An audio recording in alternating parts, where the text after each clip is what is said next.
2024, my net worth hit that 5 crore mark. That is insane. Like I've been able to compound at 18 to 20% CAGR. इस बंदे के पास एक ही company के share हैं and ITC share उसके पास से 5 crores के. जब आपने अपना पहला मार्केट फॉल देखा, how did you deal with it? I was even thinking of withdrawing some of my PPF funds to invest in the market, right? I mean that was the year also I hit the first crore milestone. हाँ invest करे, कोई तो tip दे दे, 5 crore net worth हो गया है. So I am not going to ask you for tips, but Would have actually beaten Nifty. Oh wow. That's not an asset class I personally believe in. अगर market fall आता है, how do you decide क्योंकि ये stocks वो हैं जिनको I am going to keep in holding and I'm going to keep my faith? क्या आप किसी ऐसे इंसान को जानते हैं जिन्होंने अपनी कॉर्पोरेट सैलरी से 5 करोड़ का कॉर्पस बनाया हो या जो ये कहते हो कि आप अपनी इन्वेस्टमेंट जर्नी लेट भी शुरू कर सकते हैं? Well then you should meet our guest. Hi everyone, मेरा नाम है शगुन एंड स्वागत है आपका INDmoney के एक नए पॉडकास्ट एपिसोड में. आज हमारे साथ जुड़े हैं mister Gurjot Ahluwalia. Hi sir, how are you?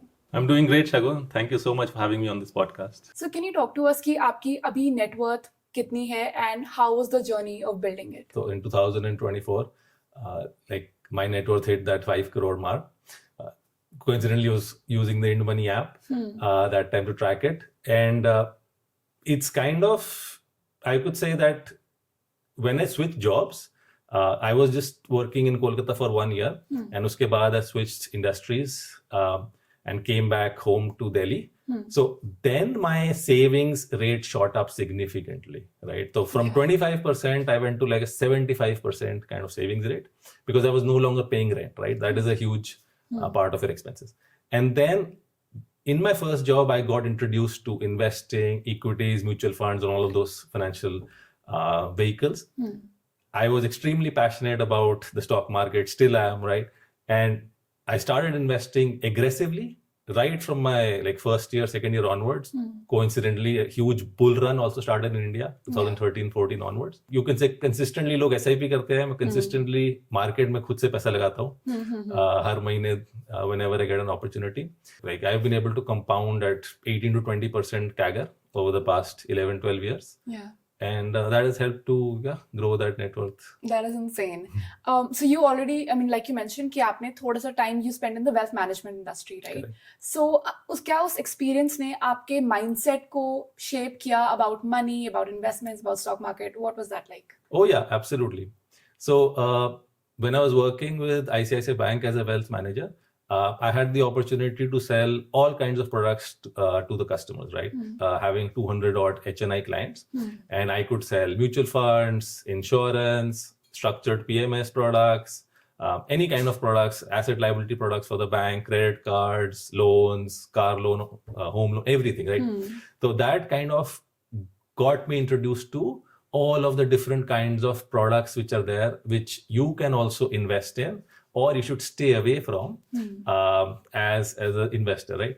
So one day I was kind of sitting there looking at one of my HNI customers, and in his Demat account, he had just one share, right? And that was ITC. And ITC share uske paas se 5 crores ke. Oh my God. Just one share, right? And that kind of blew my mind, right? कि इस बंदे के पास एक ही company के share हैं and such a high value, right? So how did he do it, right? What gave him the conviction कि मेरे को पूरा portfolio इसी में डालना है? Yeah. Later on, I found out because I was working in Kolkata. ITC is based out of there. He was an employee of ITC, got ESOPs. He never sold those ESOPs. So for 20-25 years, he had those ESOPs, and it grew to that insane amount, right? Because ITC had created a huge wealth for shareholders since year 1990s till 2000, mid 2010s, right? That's what really got me hooked on. That was like my aha moment. Yeah. Investing in equity can secure your life financially, and uske baad is never looking back at again, right? And I started searching about what is equity, how do I invest in it, or ETFs, how do I identify good businesses. So there was a lot of kind of learning curve involved. For any retail investor, it takes some time. Yeah. The first time you start investing in equity, it's very rare you will be successful, right? Yeah. You will end up buying those stocks which are like hot in the market and buy on tips of friends, relatives and all that. So wo sab is part of the journey, part and parcel of learning to invest in equities. But if you have a long-term mindset, right, there is significant opportunity in a growing economy, developing country like India to create wealth over the long term. So seems to me that you had a crash course in the very beginning of your career about the market, and I think that really helped you, create a more mature mindset about investing. So that is amazing. India में हर कोई बात करता है about your first crore, and हम आपके भी करोड़ के बारे में बात करेंगे, but let's take a step back and एक थोड़ा छोटा अमाउंट एंड रियलिस्टिक अमाउंट के बारे में बात करते हैं. तो कैन यू टेल अस कि आपने अपने फर्स्ट 10 लाख रुपीस कैसे बनाए? Even in my first job, I was able to save about 25% kind of my income, right? So at the end of 1 year itself, right, I had almost 2 lakh rupees kind of saving, right? Now, when I switched jobs and my savings really shot up, because I was back home, I was again able to increase that saving rate tremendously to, let's say, 5 to 6 lakhs per year, right? So about 6-7 lakhs तो मैंने savings के through ही कर लिए थे in just 2.5 years. And then because there was a bull run in the market, I had already started investing from around 13-15 onwards, right? Around 13 to 15. So I could make 40-50%, right, on that. So in 2.5 years or so, I could hit a corpus of 10 lakhs through aggressive saving and investing. So how did you save aggressively? Like आपको कभी ऐसा कुछ FOMO feel नहीं हुआ that everyone around you was probably upgrading their lifestyles, spending it on things they liked? So how did you balance that? I never had this mindset of kind of partying every weekend, going out, splurging on fashionable stuff and things like that, right?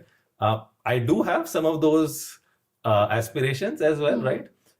But I always took it in a measured manner. So my first iPhone I bought was, I think, at the end of 2015, when I had like a 10 lakh plus corpus, right? And it was around 60,000 rupees. So that was like 5-6% of my net worth at that time, right? So I always take that kind of decisions. If I, let's say, have 60,000 ki salary, right? And with my first salary, I buy an iPhone, right? Now, what if tomorrow, वो phone में जेब से गिर गया and screen टूट गई, 15,000 रुपए अब कहाँ से लाऊं? I just spent my entire salary, right, on it. So I have to wait 30 days to get my next salary, and then so I will never make a decision like that just spend it all, right, for few moments of happiness or luxury, right? I want to take consistent and permanent lifestyle upgrades, right? So if I buy an iPhone today, I can buy it tomorrow again if whatever something happens to it, right? And same thing for other things in life, right? So I mean, I bought my first car at like when I would have had at least 25-30 lakhs of corpus, and that also on a loan, in such a manner that I could, by the time I pay off the loan, my corpus would be double, triple of the corpus I started off when I had made the decision to buy the car, right? So never ever do I have that scenario of going broke, like a lot of Gen Z these days, of just splurging their entire annual income. तो a lot of new investors, जब भी वो देखते हैं कि कोई market fall आ रहा है, कोई dip आ रहा है, anything like that, वो they just run away, right? And because डर होता है, I think there's a lot of fear in the market. तो I want to talk about you. जब आपने अपना पहला market fall देखा, how did you deal with it? This would have to be COVID, March 2020, right? I was like 6-7 years into the market. There were 10-15 odd % corrections जो बीच में भी हुए थे, around 2016, 2018, 19, right? But then COVID was like a proper bear market fall, where within like 40 days, Nifty fell 40%, right? From, I think, around middle of February to end of March, right? 2020. And my portfolio also, which is around 61-63 lakhs, fell by around 45%, right? So that was like the first big kind of, I would say, major crash I had seen. And thankfully, I would say I was kind of a blind bull, believing in the long-term growth story of India, believing in everything I'd read of Warren Buffett, talking about how markets recover over the long term in line with their economies. Share prices will always follow their earnings, and all of that kind of general investing gyan, they so-called, right, actually was of great help to me because I kept on adding more money. So as Nifty kept falling to 10,000, I invested 9,500, I invested 9,000, 8,500, 8,000. Every 500 point I was kind of investing, right? But then by the time it reached 8,000, I was kind of exhausted my entire cash, right?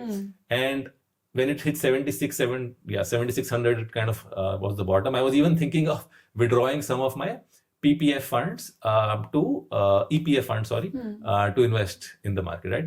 Now, that did not happen for whatever reason. Market immediately recovered bhi kar gayi. That's why I also say kind of naive and a bit of luck, right? Helped me, because generally after such a big crash, market itni tez nahi recover karti, right? But having that faith, right? That India is growing at 11-12% nominal GDP, right? Companies are going to grow as well, and there's a lot of opportunity for stock picking. So that kind of turned out to be true faster than I would have ever imagined. In the same year, in 6-7 months later, Nifty was almost back to 12,000, right?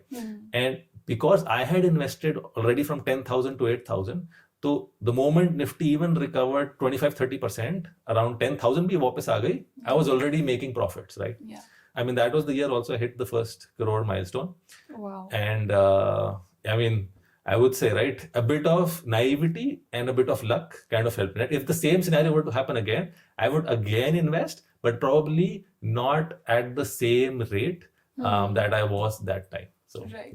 I think बहुत कम लोगों के पास इतना patience होता है, to stick with their stock through a bad time. A lot of time people just sell and they book their losses and they're like leave. So how do you pick a stock? अगर market fall आता है, how do you decide कि okay, ये stocks वो हैं जिनको I'm going to keep on holding and I'm going to keep my faith in them? What is the business that you're investing in? You have to understand what is the future potential of that business. Don't think of a stock, right? That you're buying a stock. You're buying a business, right? So are you buying a pharma business, right? Are you buying a chemicals business? Are you buying a bank, right? What is the growth or future growth of that business 5-10 years from now? That's it. That's all you've got to try and figure out, right? And then, of course, there are a few elements around management quality, in terms of the track record of the company, track record of the management, all of those aspects, right? That you need to apply along with the valuation filter. So there are various other aspects, but the first and most important aspect I will say is pick the right industry or the business where there is huge potential to grow over the next 5-10 years and a company which already does not have very high market share, right? So if, let's say I'm talking about Maruti, right? I think a few years back it was already at 55% of all cars sold in India were Maruti cars, right? Now, if every second car in India is Maruti car, right? Do you think tomorrow that will be 100%, right? Nobody will buy a Hyundai, nobody will buy Tata, nobody will buy Mahindra, right? So it's very unlikely कि अगर 50% already market share है, वो company कितना grow कर जाएगी, right? Unless the total sale of vehicles in India is also growing very fast, right? Which is also not the case. I would never buy kind of a stock which इतना high market share already है, right? A business already has so deep penetration in India. So that's how I kind of invest. And I mean, till now, Maruti ka already 55-45% kind of market share aa gaya, thoda giri gaya, right? So avoid companies which are already big market leaders in their particular domain. I try to go for a small fish in a large ocean, right? So nobody knows of that fish because there are whales and there are sharks in the ocean, right? Nobody cares about that fish, right? But I see if there's a small fish that can grow into a much bigger fish, right? 10 years down the line, that's where I kind of try to buy. So that would be the first and most important aspect. And then there's, of course, promoter quality. Recently, there was this whole kind of negative impact of Gensol, where there was fund diversion by promoters and all of those things, right? So those things also need to be looked at, not just at a small company, right? Absolutely. So there are various filters you need to apply, but I would say for 90% of people or even more, mutual funds is the best, right? So a lot of family friends, right, keep asking me for advice, कहाँ invest करे, कोई तो tip दे दे, 5 crore net worth हो गया है, कभी तो कुछ help कर दे, right? And I would always say, right, I mean, there are a lot of mutual funds which are beating the market, beating the indices. You can invest in a portfolio of them, right? In a flexi cap fund, in a mid and small cap or large and mid cap, right? 3-4 funds, that's it, right? And just stay happy, right? Why do you want to get into this spending hours of research over the weekend, right? And it will take a lot out of you. And not everyone is also built for stock picking, right? And investing in the market directly. So I am not going to ask you for tips, but I will ask you to talk to us about your asset allocation and आपका अभी portfolio कैसा दिखता है? I would say I am very aggressively invested into equity. Like around September last year, I was sitting on a very good amount of cash because there was a huge bull run and I could clearly sense that valuations are out of whack, right? And I posted many times on Twitter also. Okay. So that time I was around 75% in equity and about 20% of cash and then 5% NPS and few other things. But now I would say it's almost 90% of equity. And again, 5% cash, 5% NPS, EPF and all those things. I feel that there's nothing from a long-term perspective that I should be really scared of. Nifty ka current PE is around 21 times. In the last 5 to 10 years, it's always been around 20, 22, 23 times, right? I mean, only during COVID, वो around 18 times आया था. But yeah, long-term valuation-wise, I don't see, as long as India is growing at 11 to 13%, you can aggressively invest in equities for the foreseeable future. You now, like you mentioned, कि some years ago, आपने अपना 1 crore का corpus unlock कर दिया था, which is amazing. But did you ever feel कि after you made that corpus, आपका perspective about money changed, and did you see yourself change your strategies when it came to your portfolio? In terms of asset allocation, if you reach 1 crore kind of plus portfolio, try to always diversify your asset class into, let's say, gold as well, right? So right now I don't hold any gold as such in my portfolio, but there is a huge downside protection that gold offers, right? I mean, even from an upside perspective, gold has performed brilliantly in the last few years, right? Really fantastic returns, even beaten equity, right? For good, I think, over a longer term, right? Somebody was sharing over since 2000, gold has actually beaten Nifty. That's not an asset class I personally believe in because it's not a cash flow producing asset, right? If you invest in equity, it gives you dividends, cash flows. If you invest in real estate, आपको rental yield आ जाएगा. Gold के साथ there is no cash flow associated with it, right? Unless of course sovereign gold bonds में government is giving some interest. But otherwise, if you just buy gold ETF, right, उसका कोई dividend वगैरह कुछ नहीं आने वाला, right? Always diversify, maybe a 5-10%, because for downside protection, whenever there's a big sort of market fall, that generally does well, right? And you can always increase your equity allocation that time, right? And then when the markets go up and they get overheated and frenzied like last year, so that is something I should have done probably, right? In hindsight, ki rather than sitting on cash, invest in more in gold, right? Have that kind of safe hedge. And that would even generate alpha for me today because gold has even done well, right? While the markets are still down 8-10%, but gold is gone up, right? Yeah. So whenever we talk about the first crore and making your first crore through investments, SIPs of course come into play. A lot of people on the internet talk about how आपने 10,000 की SIP शुरू कर दो, 25,000 की SIP शुरू कर दो, which makes sense. But I think not everyone has that amount of resource in the beginning of their career. तो आपको क्या लगता है अगर किसी की सैलरी या फिर अगर किसी की capacity for SIP is 5,000 rupees, how should they go about their investment journey to create that 1 crore ka corpus? Sure, absolutely. Now, even with 5,000 rupees, right? I don't want to promise the moon to anyone, right? But you start off investing in a portfolio of mutual funds in maybe a large and mid cap, mid and small cap, and flexi cap fund, right? So select a portfolio of mutual funds and do whatever, like 2,000, 1,000 kind of SIP. But again, right, at the end of the day, it's capital markets, right, for a reason. You need to bring in capital to grow wealth over the long term, right? There is the story of Rakesh Jhunjhunwala came to the market with 5,000 rupees in 1988 and now has a 30-40,000 crore portfolio, right? How many Rakesh Jhunjhunwalas are there, right? So there would be 1 lakh or 1 crore such people, right, trying to be Rakesh Jhunjhunwala, but there's only one Rakesh Jhunjhunwala, right? True. So in the future, there might be another one. But what is the chances of success, right? So if you come to the market with 5,000 rupees, right, or that kind of SIP, you will not be able to consistently generate like that kind of CAGR to beat somebody who is coming into the market with 20-25,000 SIP, right? So you need that capital. So my advice to that person will be not to focus on investing, but to focus on himself, right? The best investment is an investment in yourself, right? So upscale, learn a new skill set, basically learn to grow your income, right? And once you're at that stage where you have a good income, right? And you can set aside money for a good 15, 20, 25,000 SIP, that's when you need to become a little bit more serious about how do I manage that money and grow that, right? But at 5,000 rupees, there's only very limited things, right, that you can do. And it will take a much longer time for you to achieve that 1 crore milestone versus somebody who comes in with longer, bigger money, right? So focus on increasing your income. That would be my advice rather than focus on investing. जब आपके पास एक limited salary होती है, you have, of course, सबके monthly expenses तो similar होते हैं. There's rent, there's EMI and a lot of these expenses. And sometimes आपकी active salary cannot cover all of these expenses. So do you have any strategies on how to create a passive income stream that helps you cover all of these monthly expenses? In fact, that's something I'm working towards. So right now, around 50% of my monthly expenses are kind of covered through passive income. But there are many, many ways, right, to do this. Many options that are there for investor, right? It depends on your risk appetite completely, right? Okay. I can just list down the options, but as an investor, you need to figure out what you are comfortable with, right? So the first most obvious one, right? Investing something in fixed deposits, right? Yeah. So there you get your fixed 7% kind of return, right?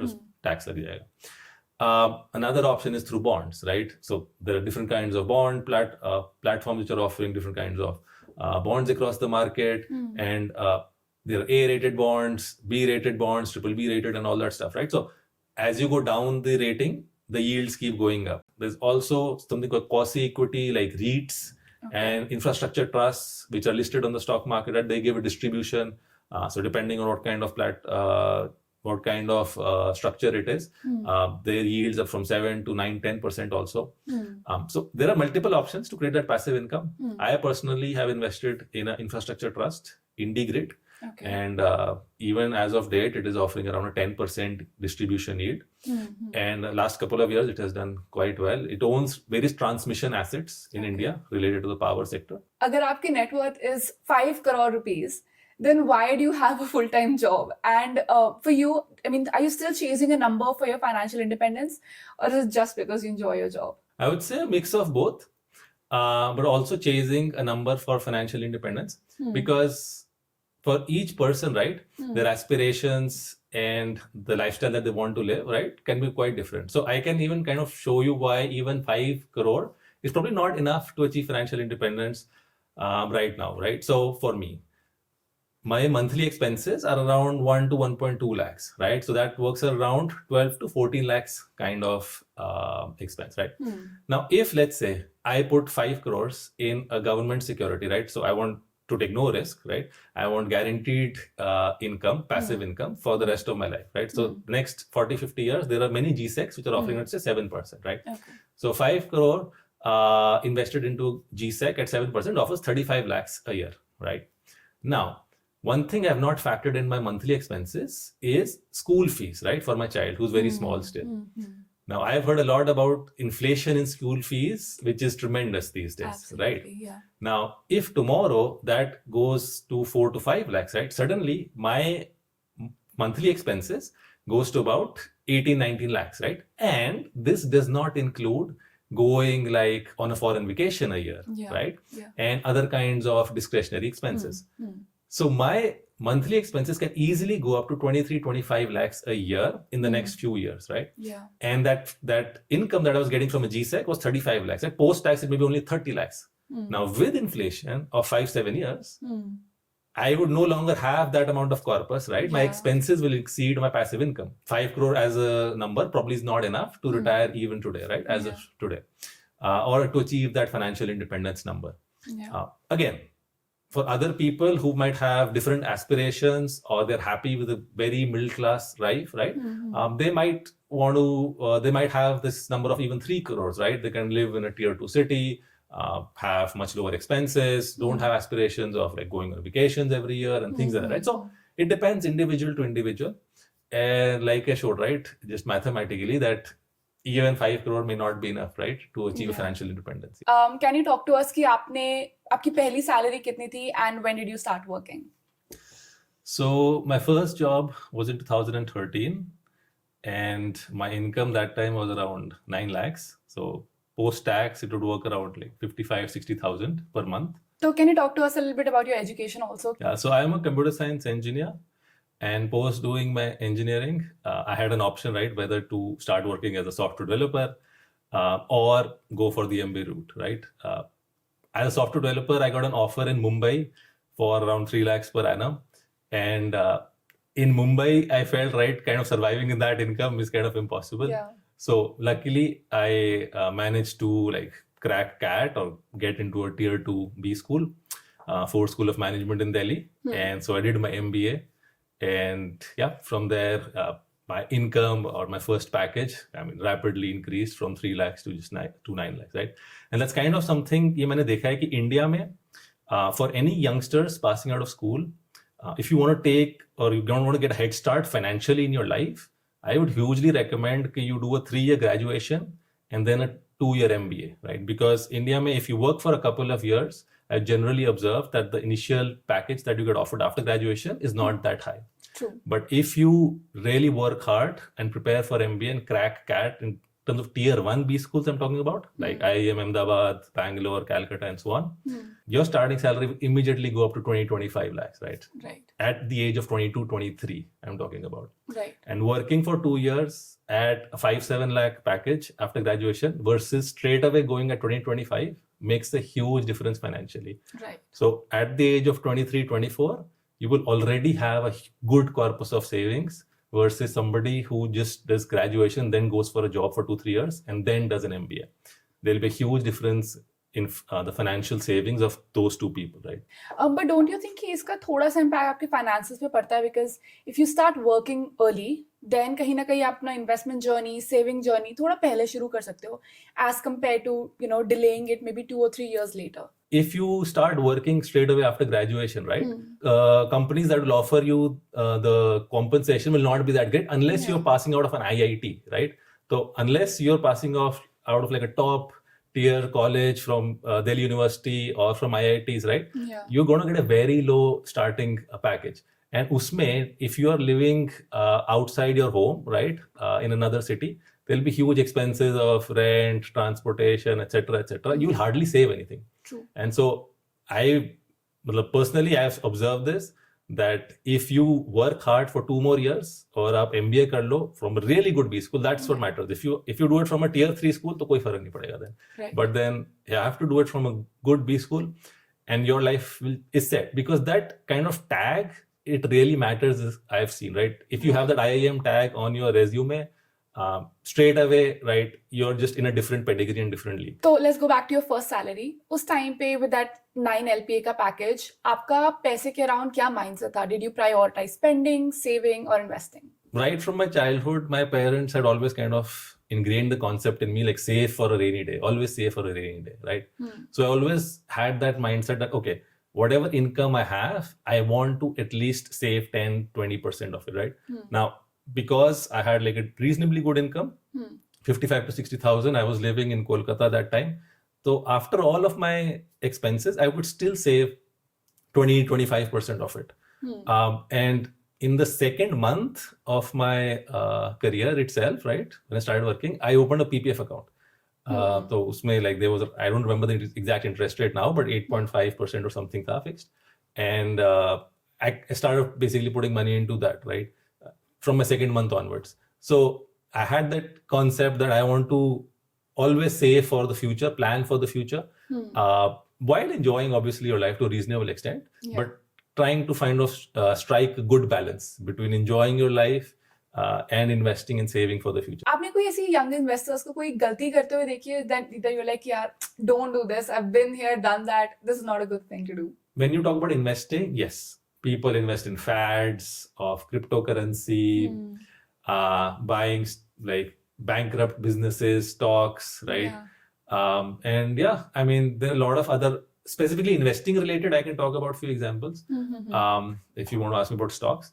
But yeah, that's what I would say, right? Not invest in those fads. And so can you also talk about the stocks that you mentioned? Ki, what are the things that people need to be aware of when it comes to their stock portfolio?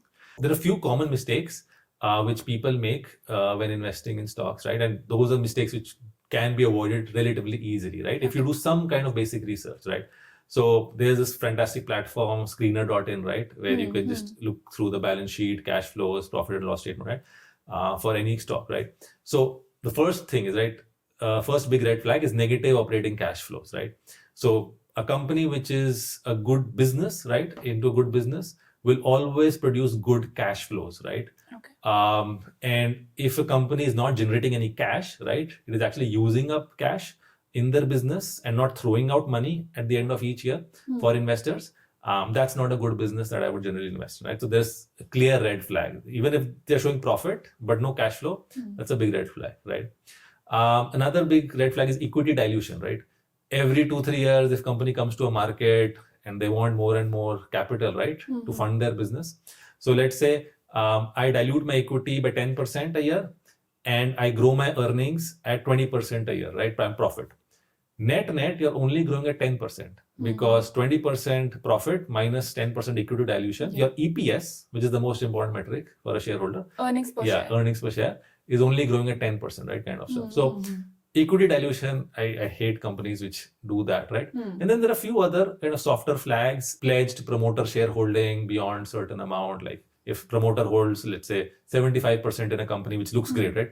75% of the shares are held by promoter, right?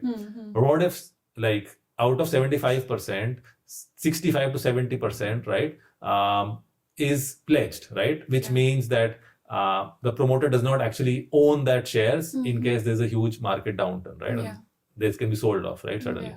So that is also kind of a red flag. And then a few others like high debt to equity ratio, like of 2.53 times, right? So a company may find it hard to pay off interest during, let's say, periods like COVID, if business is shut for 3 to 6 months. So there are a few red flags which every investor should kind of watch out for. And those are kind of easy to avoid and kind of very mathematical. अगर आपको अपनी financial journey and investment journey बिल्कुल starting से शुरू करनी होती तो what would be the first habit that you would build? Save 10% of my monthly income and start an SIP, right? I never did that. Thankfully, I was disciplined enough to save even more and kind of manage it myself through a direct stock portfolio. But that's something that I would advise, right? Fix a percentage of your monthly income that you have to save every month and you have to invest, right? Because it will build discipline in you, right? Over 5, 10, 15 years, it gets a habit, right? And once you're in that habit, your philosophy for life will change, right? Because if you never inculcate that habit in your 20s, it will be very hard to inculcate that habit in your 30s and 40s, right? So starting early is huge.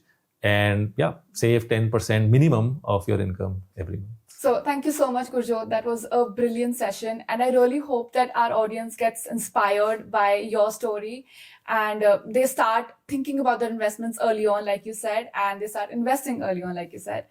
And I hope you had a great time. Thank you so much, Shagun. And you too. I hope you like this video. And if you do, then make sure you comment and let us know. See you in the next one. Investment in the securities market is subject to market risks. Read all the related documents carefully before investing.